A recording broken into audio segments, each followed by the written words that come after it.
Crime line news को like, share और subscribe करें और ताजा खबरों के लिए बेल आइकॉन। मनसे कार्यकर्ताओं ने बैंक में जाकर अंग्रेजी पोस्टर फाड़े। लगातार दूसरे दिन उल्लासनगर में मनसे सैनिक मराठी मुद्दे पर आक्रामक हैं। ग्राहकों से मराठी में बात करें, अन्यथा कान के नीचे शोर मचाएं। बैंकों को मनसे का अल्टीमेटम। राज्य भर में कार्यकर्ताओं द्वारा मराठी के मुद्दे पर बैंकों को चेतावनी दी जा रही है। उल्लासनगर में आज लगातार दूसरे दिन मनसे सैनिकों ने बैंकों में जाकर मराठी पर जोर दिया।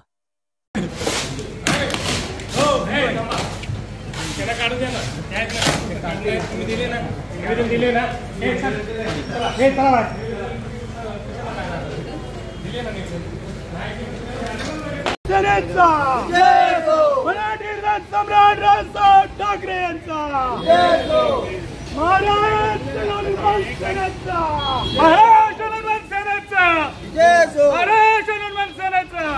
सन्माननीय राजसाहेब ठाकरे यांचा। तिथे मराठी का कुठे कुठे मराठी दाखवा, चला आमच्यावर। तुम्ही तुमचे सगळे काउंटर चेक करा, आमच्यावर चला ना बघा। चला ना काढतो सर, लगेच काढायला सांगा, लगेच काढायला सांगा, ताबडतोब आणि जे सिंगल लँग्वेज मध्ये इंग्लिश मध्ये आहे ते सगळं काढून टाका, लगेच काढायचं बघा। आम्ही परत सांगतो, तुमच्याकडे सर्व कर्मचारी कस्टमर आहेत, आम्हाला त्याचा विरोध नाही, परंतु मराठीला प्राधान्य दिलं गेलं पाहिजे। मराठी मोठं, इंग्रजी आणि हिंदी पेक्षा मोठं असलं पाहिजे, आमची ती मागणी आहे आणि तुम्ही कराल अशी आम्हाला अपेक्षा आहे। नाही एक महिन्याने तुमचा मराठीत बोलताना दिसला नाही तर बँक फुटली, त्याला जबाबदार तुम्ही असणार। आणि जर आम्ही परत येऊ, परत पूर्ण बँक फुटली, एखादी केस झाली, आम्हाला काही फरक नाही पडणार, पूर्ण बँक फोडून टाकू आम्ही।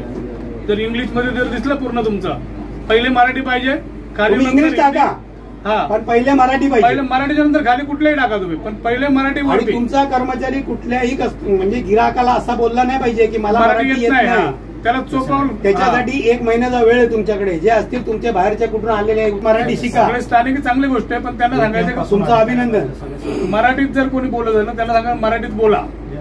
त्यांना आग्रह नाही, मेरे को हिंदी नाही आता आहे असं बोलणारा जर कोणी असला तर त्याला सोडणार नाही आम्ही। एखादं कोण सोडलं ठीक आहे तुमच्यासारखे अधिकारी, पण बाकीच्या लोकांना खुर्च्या सरकून द्या तुम्ही। ओके, इथं बघा, थँक्यू। अच्छा, जे काय ते तुम्ही परत सांगतो, मराठी ठळक आणि मोठं असलं पाहिजे। नाही तर उद्या जर आम्ही आलो तर तुमच्यावर कोण नसणार, फक्त आम्हीच असणार।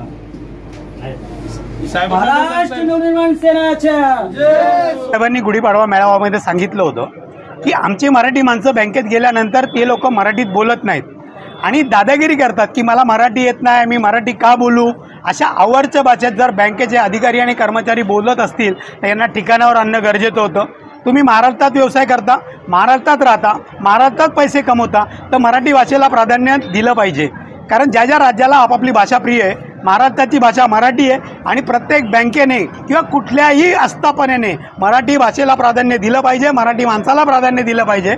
सन्माननीय राजसाहेबांनी सांगितल्याप्रमाणे आम्ही त्यांना एक महिन्याचा वेळ दिला आहे। एक महिन्यामध्ये जर कुठल्याही बँकेच्या अधिकारी किंवा कर्मचाऱ्याने मला मराठी येत नाही किंवा मी मराठी बोलणार नाही अशी भाषा केली तर त्याला मनसे पद्धतीने धडा शिकवला जाईल। जसं सन्मान्य राजसाहेबांनी सांगितलं कानाखाली आवाज काढू, तसा आवाज कानाखाली काढल्याशिवाय महाराष्ट्र नवनिर्माण सेना गप्प राहणार नाही।